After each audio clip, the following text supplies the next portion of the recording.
So now I'd like to tell you a little bit about your moderator of your first panel. James, or Jim as he likes to be called, has practiced architecture for nearly 40 years.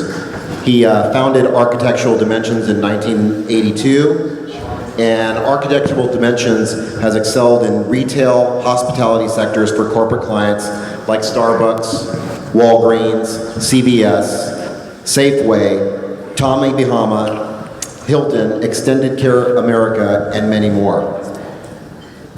Mr. Heilbronner is a registered architect in California, Arizona, and Washington. He holds a Bachelor of Architecture from the University of Kentucky in Lexington, Kentucky. Please help me welcome Jim Heilbronner. Indicators say that the Bay Area is going to grow 30% over the next 30 years. 30% in 30 years. Alameda County projected as even higher growth within the Bay Area of currently over 7 million people, a growth of 2 million people in the Bay Area, 1 million jobs, 600,000 homes, and all the economics that go with that, which I'm not qualified to talk about, but clearly growth within the context of everything we all live in today, knowing the densities that are out there today, which is an interesting point. I'll pick up on what the mayor said, but Oakland, 7,000 people per square acre, compared to San Francisco, 17,000 people per square mile. Boston, 13, Manhattan, 59,000, parts of New York, 40,000. So we've all been in these various cities and get the idea. Oakland's got a lot of room and a lot of open space. And we all know the basic tarmac that's out there, a lot of one-story existing facilities. So I'm just setting the tone for the conversation about what can we do from here physically, and after which Rachel will sign everybody's building permit today for coming. So I'll start off and ask the question of, the general question is, how's everything going compared to other cities? Because I believe everyone up here has a sense of what's going on in the adjoining communities. So Dan, you see a lot of other construction. What do you see Oakland compared to? Well, right now I would say that, Oakland certainly is hopefully on the cusp of getting ready to bust out here. But San Francisco has, 30 tower cranes.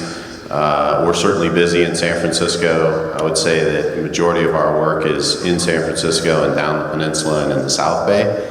Right now, unfortunately, we do have some projects that are in Oakland.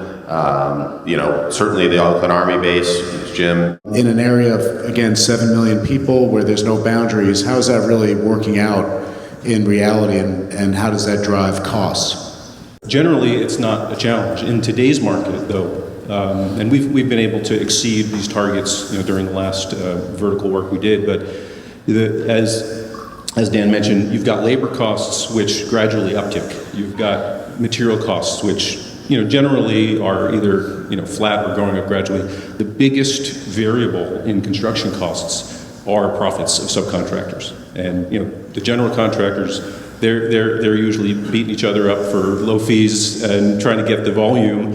But the subcontractors, I've seen them go as low down during the downturn to buying the jobs at no profit to all the way up to 30-35% profit or overhead profit on jobs. So I think the challenge becomes for a developer in this marketplace when Bay Area contractors are basically passing on jobs in San Francisco because they're not profitable enough. It's hard for Oakland developers who have essentially the same construction costs with sometimes 30-40% lower rents to be able to afford to compete against San Francisco contractors. So you have that natural pressure of the other counties that you're talking about, whether it's from the Valley or the South Bay, who want to compete for these jobs, even if they're union, even if they're prevailing wage.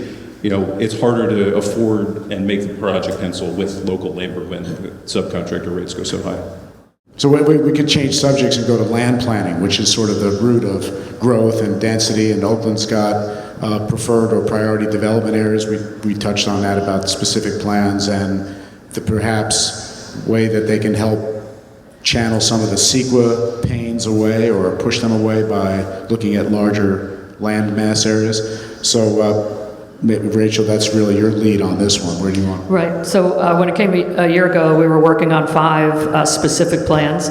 The first one that got passed was the estuary area just east of the Jack London, and now we're seeing the first housing project come in called Phoenix Commons, actually a co-housing project right on the water. We're expecting them to apply for their building permit any day. Then, obviously, there'll be some infrastructure improvements there. Then the next one coming out the gate is what we call the Broadway Valdez Plan. And the idea was back when to recapture more of the retail loss that's happening in the city. A lot of it goes to Walnut Creek, Emeryville, or in San Francisco. So we're trying to become more of a retail hub, and we see that as the area, the Broadway corridor. That can also include the Sears building, which is now under contract, and we're hopeful that'll happen. It's such an important site. The next area is West Oakland, which is huge. When you look at the maps, like a city unto itself, it's probably 5, 6, 7 times the size of Emeryville. And it's just a really important area when it comes to the port, when it comes to industrial jobs, when it comes to established neighborhoods, with the BART and the potential for growth there. Our BART stops are really underutilized, and we want to maximize development around them. So that's been a big focus there. Both of these will be approved by the summer, so we get the entitlements out of the way, and you all don't have to do that except tweak it for your particular project. And then the one after that will be Lake Merritt, Chinatown, another BART stop.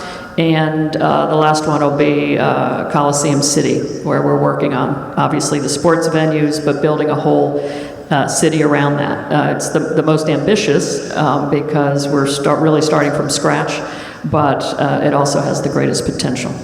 Any comments from close it out so everybody can get to work and pay fees? So Dan, closing up, what do you view in terms of future vision of Oakland from a construction growth standpoint? I'd say, like I said earlier, I think Oakland's right on the cusp. I think the rents are just right in the neighboring city to start driving people. We took a much larger space in Oakland in 2000. I think we're at that same point now where rents are going to start driving tenants to Oakland. I was talking to Matt Westfall, who owns Bay Alarm Company, Saturday night. They have some housing entitlements, a couple of towers here in downtown San Francisco, or downtown Oakland, and they're ready to go. So I think everybody is, cautiously optimistic, but with the success of the neighboring cities is only going to drive the development here. So we're starting to see it. Yeah, I would certainly agree. We are really on the cusp. Looking back at the last few cycles, you start to see that the rent delta between Oakland and San Francisco, both on the office side and on the residential side, are at record levels. So there is going to be a point where it doesn't make sense to build anymore in San Francisco, or because the rents, or I should say, it doesn't make any sense to rent in San Francisco because you can rent for half the price here.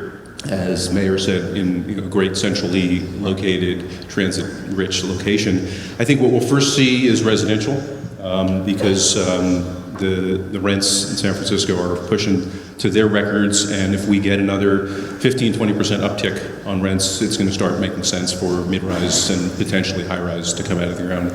I don't see office happening in the near term, but I'm very hopeful that there will be a push.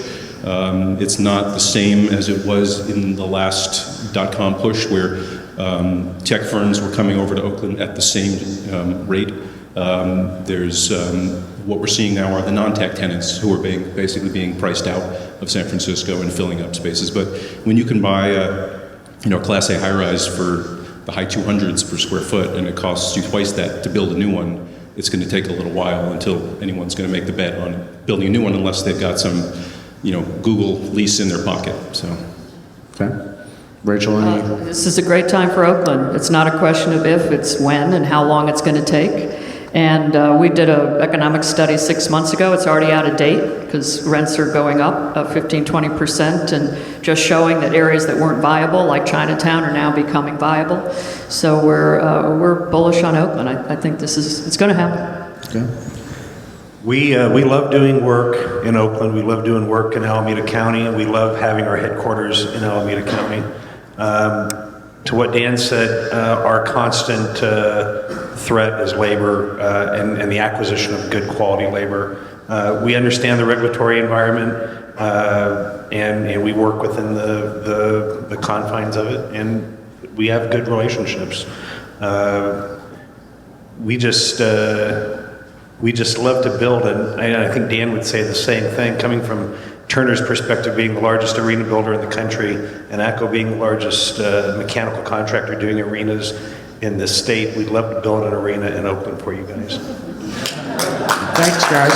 Thank you.